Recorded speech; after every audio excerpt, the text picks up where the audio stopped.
Alhamdulillahi wahdah, ashhadu an la ilaha illallah wahdahu la syarikalah, wa ashhadu anna Muhammadan abduhu wa rasuluhu la nabiyya ba'dah. Allahumma salli ala sayyidina Muhammadin wa ala alihi wa sahbihi wa mawalah, amma ba'du. Faya ibadallah, usikum wa iyaya bitaqwallah. Faqala Allah Ta'ala, ya ayyuhalladzina amanu ittaqullaha haqqa tuqatih wa la tamutunna illa wa antum muslimun. Jamaah Masjid Islamic Center Jawa Timur yang sangat saya hormati, dalam 10 atau 15 menit ke depan saya akan menyampaikan khutbah dengan judul Cahaya Pendeta. Khutbah ini berisi pencerahan pendeta yang antara lain mengantarkan Abu Bakar As-Siddiq masuk Islam. Hadirin, sejak muda Abu Bakar adalah pekerja keras sebagai saudagar. Ketika berdagang sampai di Syria, ia bermimpi matahari dan bulan berada di atas pangkuannya. Ia mendekap keduanya lalu menutupinya dengan sorban. Esok harinya ia mendatangi pendeta Nasrani untuk meminta takwil mimpinya itu. Pendeta itu bertanya, "Wahai anak muda, kamu dari mana? Dari suku apa dan apa pekerjaanmu?" Jawab Abu Bakar, "Saya dari Makkah, dari suku Taim, dan saya pedagang." Setelah diam sejenak, pendeta menjelaskan, cahaya matahari dan bulan itu adalah orang yang bernama Muhammad. Gelarnya Al-Amin, orang yang bisa dipercaya. Akhlaknya luar biasa. Itulah yang dijelaskan dalam kitab Taurat, Injil, dan Zabur. Wahai anak muda, engkau kelak akan menjadi pengikut, pendukung, dan pengawalnya, serta akan menjadi kepala negara sepeninggalnya. Wahai anak muda, aku beriman kepadanya, tapi keimananku itu aku sembunyikan karena takut ancaman masyarakatku. Esok harinya Abu Bakar berangkat mencari Rasulullah SAW ke Makkah untuk menyatakan masuk Islam. Sejak itulah ia menjadi pengawal, bahkan penyandang dana perjuangan Rasulullah SAW. Peristiwa di atas merupakan bukti kebenaran firman Allah dalam surat Al-A'raf ayat 157. A'udzu billahi minasyaitonir rajim. Alladzina yattabi'una ar-rasulan nabiyyal ummiyal ladzi yajidunahu maktuban 'indahum fit Taurati wal Injil. Orang-orang yang beriman itu adalah mereka yang mengikuti Rasul, Nabi yang ummi, yang namanya mereka dapati tertulis di dalam Taurat dan Injil yang ada di sisi mereka. Hadirin jamaah Masjid Islamic Center Jawa Timur yang sangat saya hormati, dari ayat dan kisah di atas ada 4 pelajaran yang bisa kita ambil.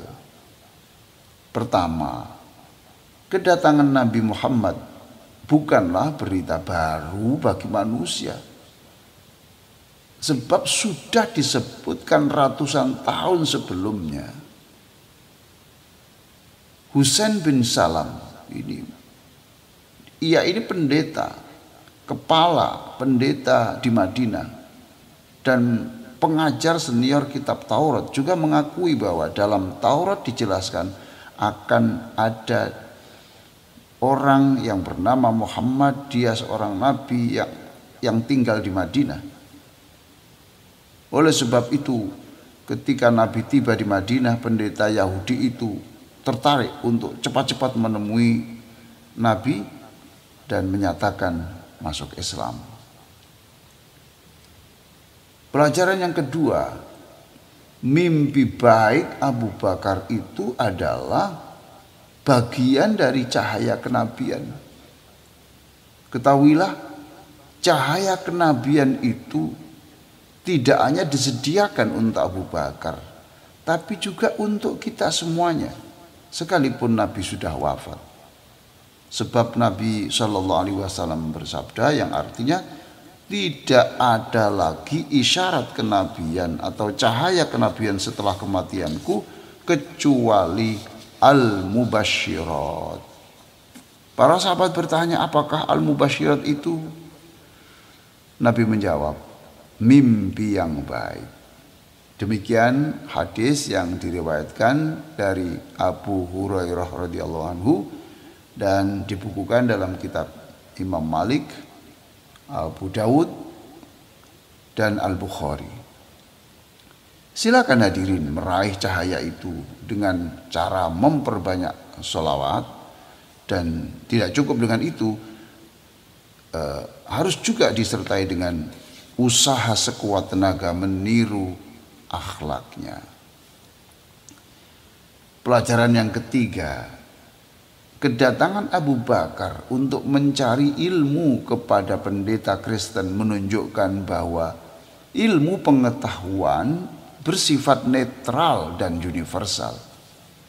Dengan demikian, kita tidak dilarang belajar apa saja dari siapa saja, termasuk non-muslim, selama pengetahuan itu tidak merusak iman, apalagi pengetahuan itu menguntungkan untuk perjuangan Islam. Orang bijak berkata, khudhil hikmah walau min fami kalbin. Ambillah pelajaran sekalipun dari mulut anjing. Yang terakhir, pelajaran yang keempat, Abu Bakar radhiyallahu anhu bisa menjadi penyandang dana perjuangan Nabi sallallahu alaihi wasallam sebab ia kaya dari hasil perdagangan, bukan pegawai negeri, bukan karyawan di perusahaan, tidak. Ia sebagai saudagar. Demikian juga yang dilakukan oleh Utsman bin Affan, Abdurrahman bin Auf, dan beberapa saudagar besar pada masa itu. Mereka bisa menyumbang dana yang besar untuk Rasulullah. Oleh karena itu, kebangkitan umat Islam ke depan tidak cukup hanya dengan semangat zikir dan keilmuan, tapi juga perlu bangkitnya muslim-muslim pebisnis kelas dunia. Indonesia hanya maju dan bisa bersaing di tingkat dunia jika 2% penduduknya pebisnis. Kita membutuhkan kira-kira 4,4 juta pebisnis dari jumlah angkatan kerja produktif.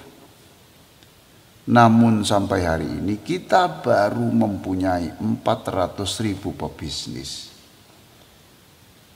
Ironisnya pula, sebagian besar mereka non-muslim. Kita tidak boleh hanya sebagai konsumen, namun harus juga sebagai produsen. Kita harus mendorong sekuat tenaga lahirnya sebanyak mungkin startup atau perintis usaha dari kalangan anak muda, sehingga kelak menjadi pebisnis muslim kelas dunia dengan semangat dakwah yang menyala. Semoga khutbah ini bermanfaat untuk kita semua. Aqulu qouli hadza wa astaghfirullah li wa lakum wastaghfiruhu innahu huwal ghafurur rahim.